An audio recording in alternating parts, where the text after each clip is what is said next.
A couple of days ago. Oh, I see. What have you come back for? Just got a bit of work to do on the degree. Ah, I see. It's good to see you. Look at you. My big grown-up son. You look good. See you. Come on, see. Oh, look at your hair. Oh, you're so grown up. Oh, look, I've got something for you. What is it? Look, I saw it and I thought, Tim would like that. He'd really like that, so I got it. Yeah, do you like it? Here you go. I love it, Mum. Good. Well, I've just been everywhere today.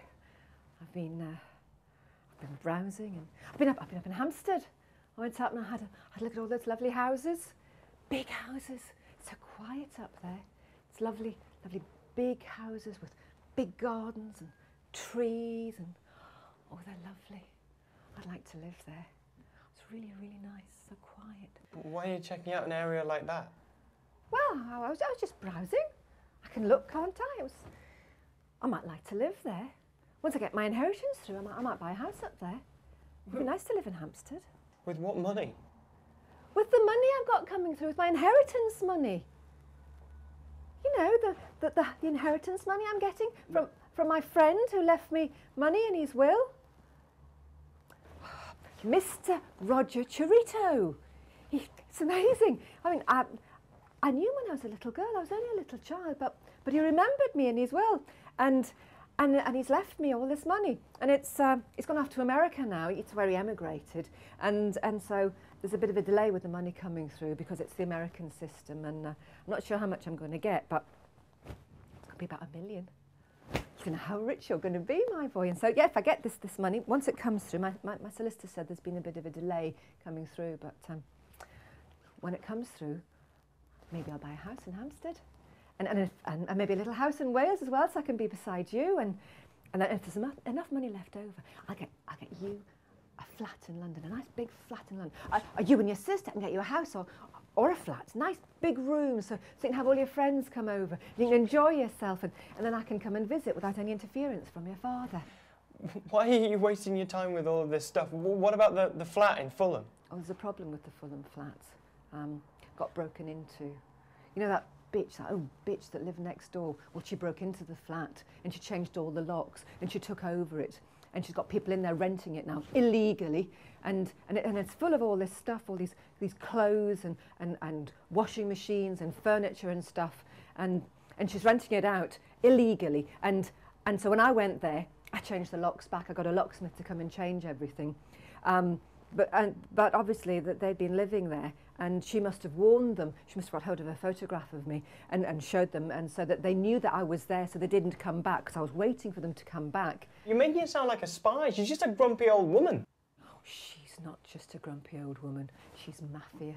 Her sons, they're all mafia. They're criminals. They're all criminals. And the photograph, I remember before you were born, I remember your father and I were out in the park with your sister, and your dad was taking photographs. Back in the 80s this was. And he was taking photographs. And there's one photograph I remember in particular. To this day, I remember. There was one photograph just of me. And when he got them developed, that photograph wasn't there. And he'll have given her that photograph because it wasn't there. Why would Dad give her a photograph of you to her? How would he even see it? She was a recluse. No. If it wasn't your father, then it was one of his sisters. That family, they've always been out to get me. They were investigating me. When your daddy and I were getting married in the 70s, they were investigating me and constructing against me, and they're finding out about me and my properties and my wealth and my solicitor. And they were, look at me now, I'm homeless now. If they hadn't done that, I wouldn't have been here. It's all up to your family. That family you belong to. No, it's not Dad, and it's not his family. Do you know why you're on the street? No, I know why I'm on the street. No, you obviously don't, because you keep blaming everybody else.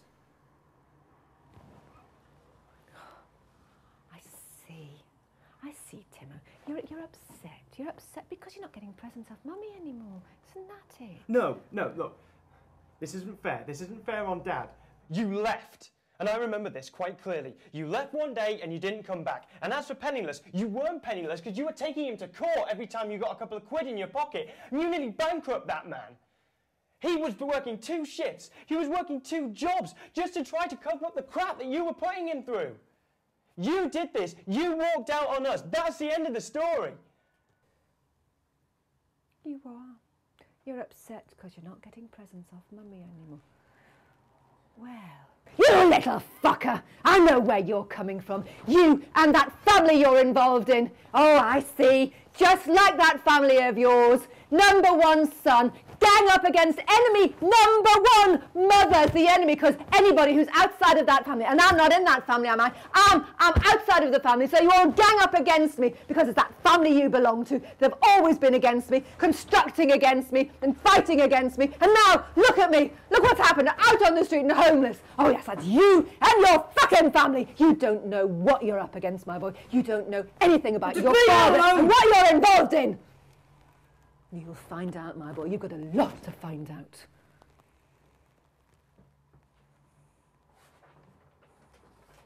Anyway, I need to borrow some money. You're going to give me some money?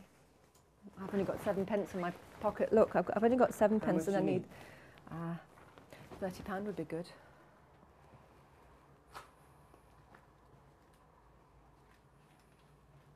Yeah, well, anyway. Here's 40. Oh, thanks, Sam. I've got to go to that. I've got to go to a hostel up in central London because they can sort out things about my benefits, and because I haven't been getting my benefits lately. Okay. And I've tried to get my attendance allowance, and they're not going to give me my disability allowance anymore. I can't get that anymore. And I've got to go to this hostel and find out, because I was in this hostel, I was in this council hostel, and it wasn't very nice. It was full of drug addicts and prostitutes and all people constructing against me. And there was this bitch of a woman that ran the place. She said that I had to pay the money to pay for the hostel because I'd only been there a couple of weeks, because the council was supposed to pay it. But they were all constructing against me. They were all looking at me. They found my documents, they found my secret documents. And they were looking in, and once they found that out, they weren't going to pay my bill anymore. And then she kept asking me for this money. And I kept telling her, I can't work because I've been sick and I've been coughing up blood. And I went to the doctors about it, and the doctor said, Maria, you've got a viral problem. You can't work, you're not well. And I kept telling them this, but they wouldn't listen to me. And so they kicked me out, and that's what, and you know what? After they kicked me out, they sent somebody to follow me. But I caught him, I told him, what do you think you're doing? What do you think you're doing following me? It's because he'd looked at my documents and he knew what was going on. And I found out, I told him he was not to follow me. And they just kept following me. And Mum. You'll be okay. That money will keep you afloat, keep you going for a while. Yeah? Yeah. Okay. Well, bye. See you soon. Bye, Timmy.